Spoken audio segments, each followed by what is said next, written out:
Okay बच्चा, question answers discuss करेंगे chapter our environment के। पहला क्वेश्चन है what are trophic level, give an example of a food chain and state different trophic levels in it. देखो बेटू, पहला word है व्हाट आर ट्रॉफिक लेवल्स। देखो आसान सा वर्ड है, word is trophic levels. Trophic levels are different steps of a food chain. देखो एक फूड चेन के स्टेप्स को क्या कहते हैं बेटू, ट्रॉफिक लेवल्स कहते हैं। अगला वर्ड क्या है, give an example of a food chain. कोई भी फूड चेन का एग्जांपल दे दो। बोले भैया ग्रास थी, ग्रास को डियर ने खाया, डियर को टाइगर ने खाया। कितना आसान सा हो गया, ग्रास, ग्रास से डियर, डियर से टाइगर। अच्छा भैया और आगे क्या कह रहा है, and state the different trophic levels in it, और इसके अंदर डिफरेंट ट्रॉफिक लेवल्स बताओ। तो grass is trophic level 1, that is T1। देखो उसके बाद वो deer is trophic level 2, that is T2, and tiger is trophic level 3, that is T3. Next question is what is the role of decomposers in the environment। देखो बच्चा आसान सा question है, environment में डीकम्पोजर्स का रोल क्या होता है।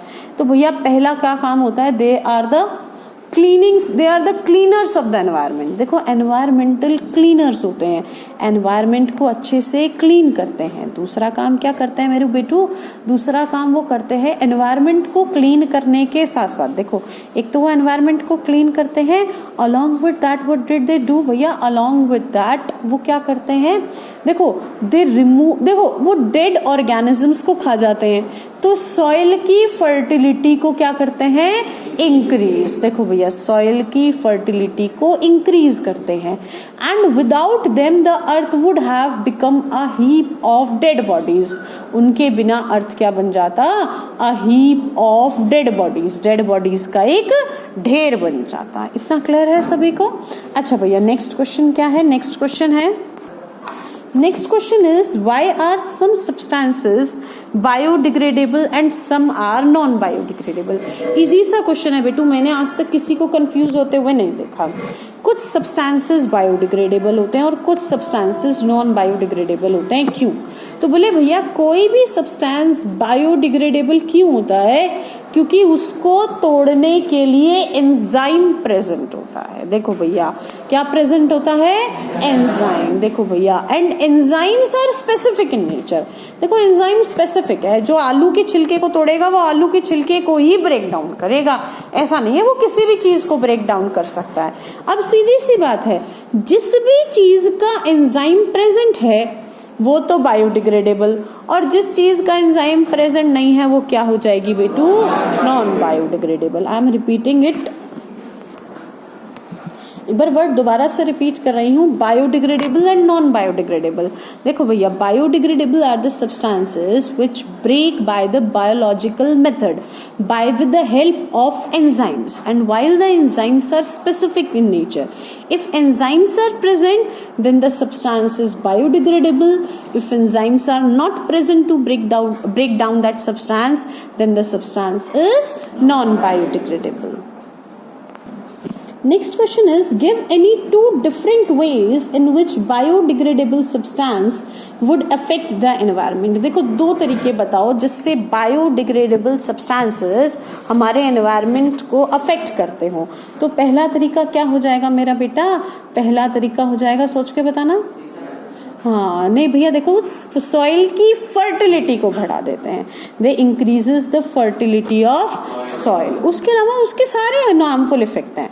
देखो एक दे प्रोड्यूसेस फाउल स्मेल, क्या प्रोड्यूस करता है, फाउल स्मेल। देखो जहाँ पे कूड़ा होगा सड़ेगा, सड़ेगा स्मेल प्रोड्यूस्ड होगी, so ultimately it will produce a foul smell. Next what it will do, देखो इसके अलावा वो क्या करेगा, इसके अलावा एक तो वो फाउल स्मेल प्रोड्यूस करेगा, फाउल स्मेल के अलावा हम वर्ड क्या यूज करेंगे, हम दूसरा वर्ड यूज करेंगे that it will help in breeding of flies and mosquitoes. देखो वहाँ पे फ्लाइज और मॉस्किटोज ब्रीड करने लग जाएंगे भैया, वो एक ऐसी जगह बन जाएगी जहाँ पे फ्लाइज, मॉस्किटोज, कॉकरोचेज रिप्रोड्यूस करेंगे भैया, खूब पैदा हो जाएंगे तो बीमारियां कॉज करेंगे।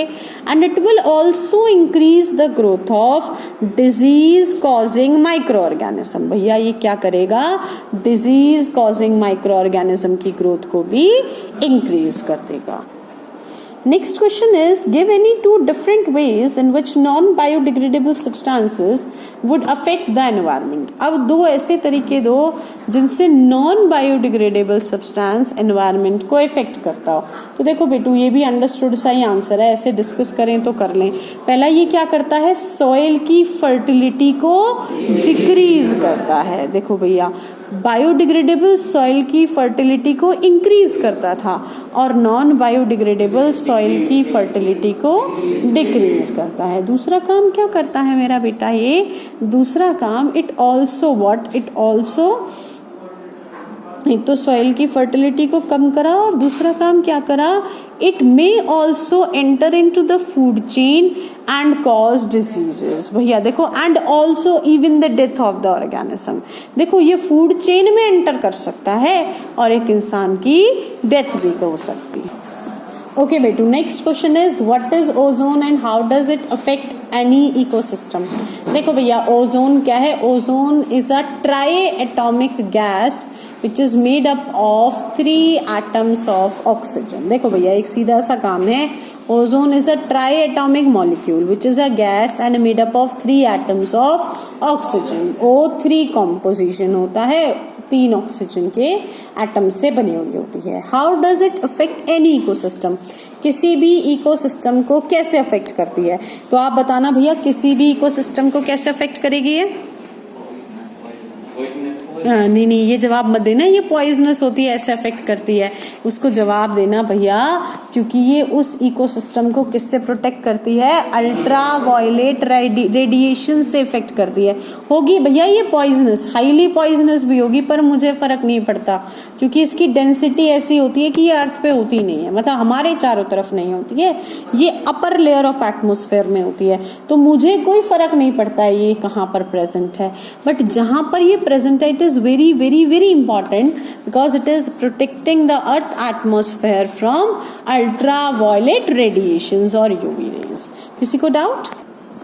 Next question is how can you help in reducing the problem of waste disposal, give any 2 methods. देखो भैया, वेस्ट डिस्पोजल की प्रॉब्लम को कैसे सॉर्ट आउट करें, कोई भी 2 मेथड दो। देखो भैया, ऐसा कोई क्वेश्चन आ जाए और कुछ भी समझ में नहीं आए तो आर्स बताते चले जाना, reduce, reuse, refuse, recycle, repurpose, ये सब कुछ बताते चले जाना।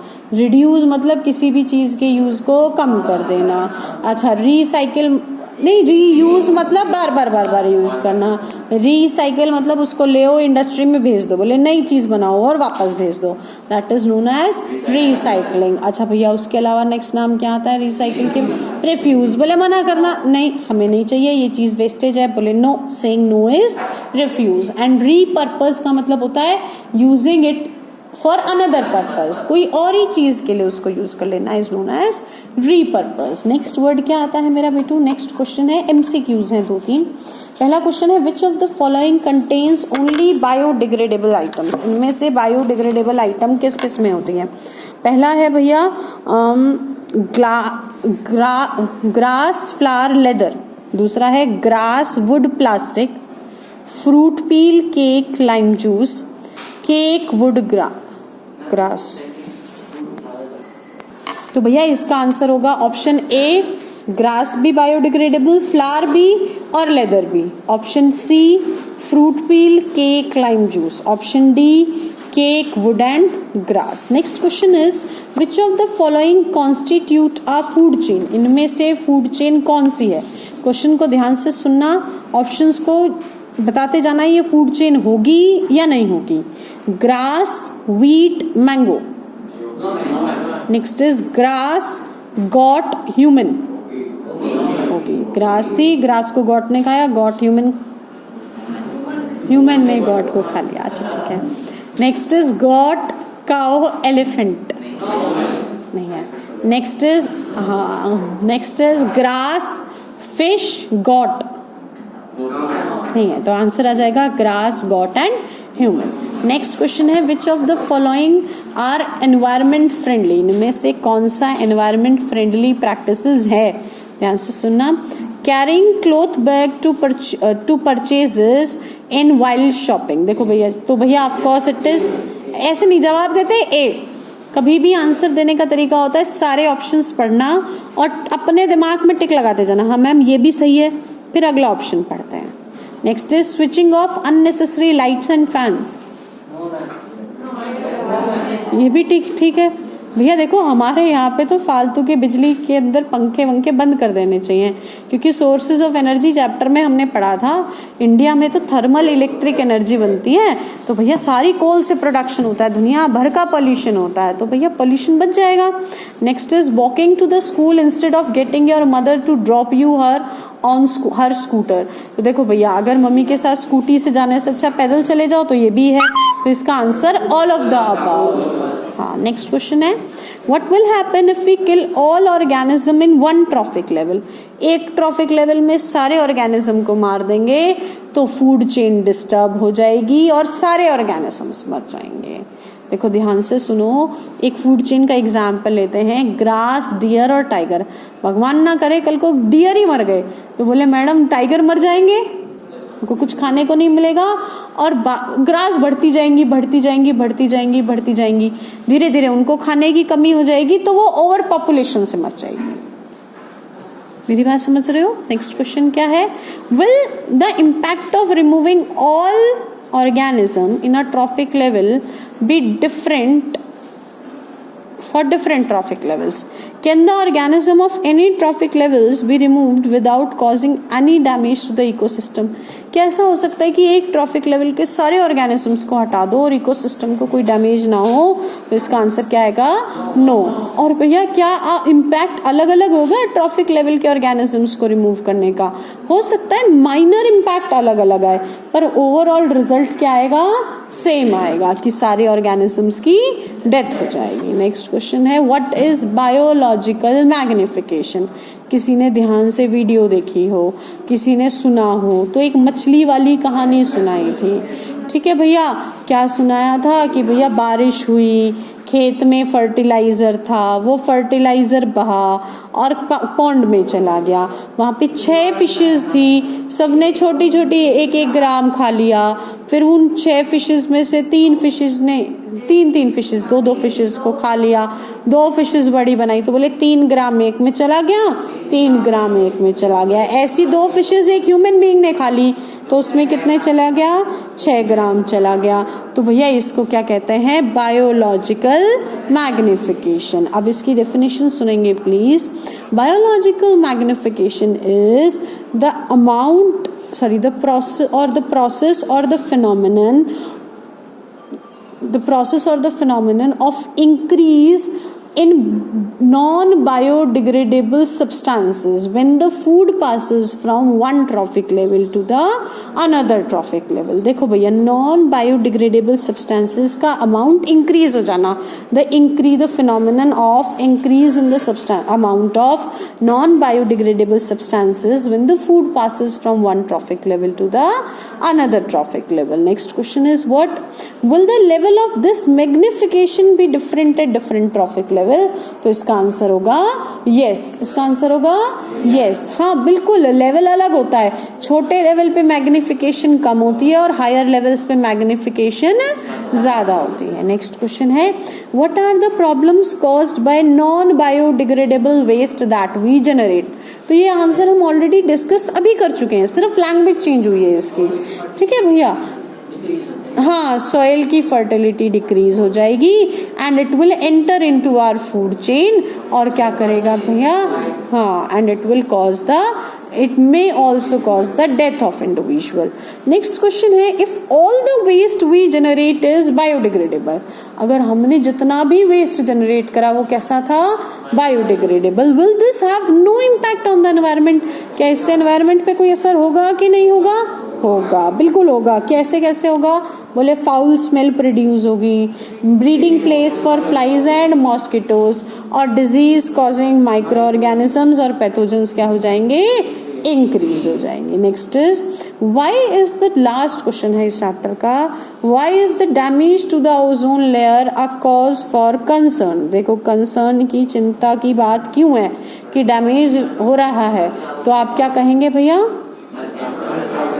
बहुत अच्छी बात है, बिकॉज देखो भैया जब ओजोन लेयर में डैमेज होगा तो UV rays are coming to the earth that may cause the diseases like skin cancer. So what steps are being taken to limit this damage? देखो भैया क्लोरोफ्लोरोकार्बन्स को बैन कर दिया गया. देखो भैया the chlorofluorocarbons were the prime source that were majorly responsible for the destruction of ozone layer. So chlorofluorocarbons are banned so that the ozone layer must be conserved and protected.